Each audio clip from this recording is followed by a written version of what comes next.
Mark Grayson does not arrive quietly, and he does not arrive uncertain. Because this version of Mark is the one who has already lived through everything that could break him and chose to keep going anyway. The one who became emperor not through inheritance but through endurance. And when he steps into the Viltrumite war, the entire battlefield shifts in a way no one can ignore. Because this is not the young hero still figuring out how hard he is willing to fight. This is a ruler who already decided what kind of universe he wants to build, and more importantly, what he is willing to destroy to protect it. And the first thing that becomes obvious is that his presence alone changes the tempo of the war. Because Viltrumites understand power instinctively. They feel it in the way someone moves, in the way space itself seems to react to them. And Emperor Mark carries that weight in a way that even veterans like Thrag would recognize instantly, not as a rival to dismiss, but as a force that demands calculation. Because this Mark has already surpassed the limits that once defined him. His strength refined through years of conflict, his speed sharpened by battles that required precision rather than brute force, and his mindset transformed from reactive to decisive. And that mindset is what truly alters the war. Because instead of responding to Viltrumite aggression, he dictates the flow of combat from the moment he engages, targeting command structures, isolating high-threat opponents, and forcing the Viltrumite forces into defensive patterns they are not used to sustaining. And this alone creates fractures in their cohesion, because Viltrumites thrive on overwhelming dominance, not prolonged strategic resistance. And Mark exploits that perfectly, striking with purpose.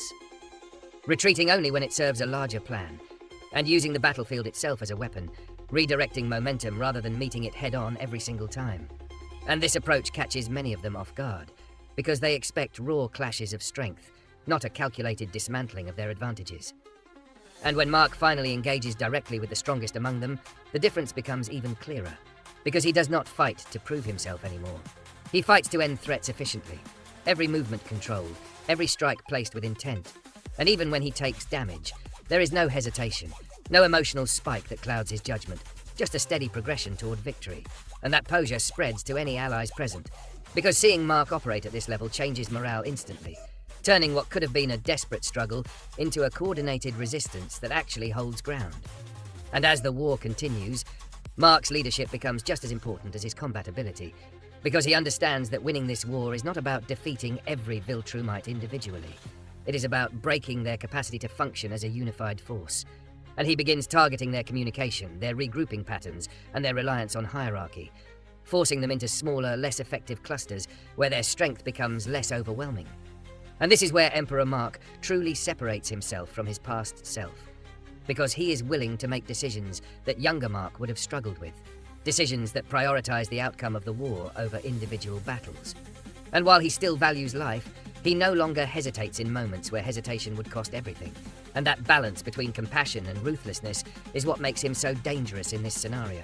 Because he is not blinded by rage or mercy, he uses both when necessary, and when Thrag eventually confronts him, the clash is not just physical, it is ideological.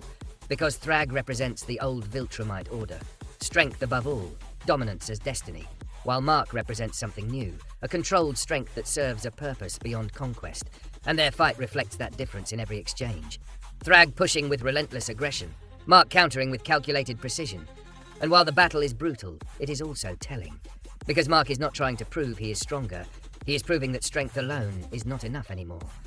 And as the fight progresses, it becomes clear that Thrag is facing someone who has already surpassed the limitations of Viltrumite thinking. Someone who understands that winning is not about overpowering your opponent in a single moment, but about outlasting, outthinking, and outmaneuvering them over time.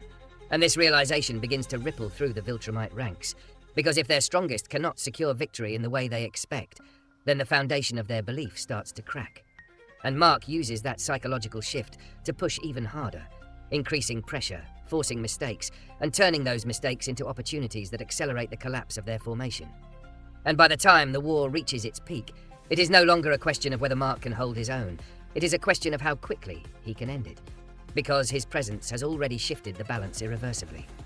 And even if the Viltrumites continue to fight, they are no longer fighting with the same certainty.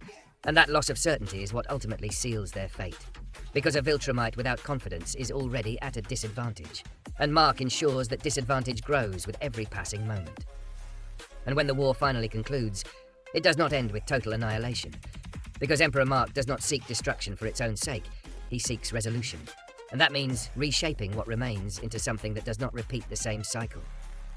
And this is where his role as Emperor becomes fully realized, because he does not just win the war, he defines what comes after it, setting terms that prevent future conflicts of the same scale, enforcing a structure that balances strength with responsibility, and making it clear that the era of unchecked Viltrumite dominance is over, and this outcome is only possible because of who Mark has become by the end of his journey. Someone who has experienced loss, failure, growth, and ultimately control over himself and his power. And bringing that version of Mark into the Viltrumite War transforms it from a brutal clash of forces into a turning point in the history of that universe, because instead of reinforcing the idea that power alone dictates the outcome, it establishes that how power is used matters just as much. And in that sense, Emperor Mark does more than win. He changes the rules entirely, leaving behind a legacy that reshapes the future in a way no single battle ever could.